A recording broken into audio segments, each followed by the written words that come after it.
Hi everyone, this is Alice from Shandong Lincoln Machinery Manufacturer Company. Many friends ask how to choose the right press brake. What's the difference between full electric press brake and electro-hydraulic press brake?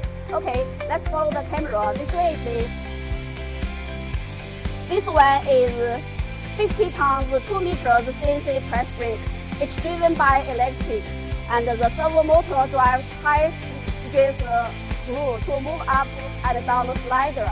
Without hydraulic oil, more friendly.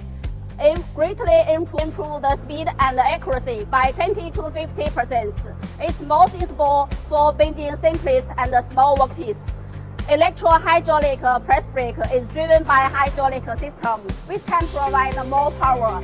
It's suitable for large workpiece, mass production and automation. In any case, according to your specific requirements and budget, choose your most suitable press brake.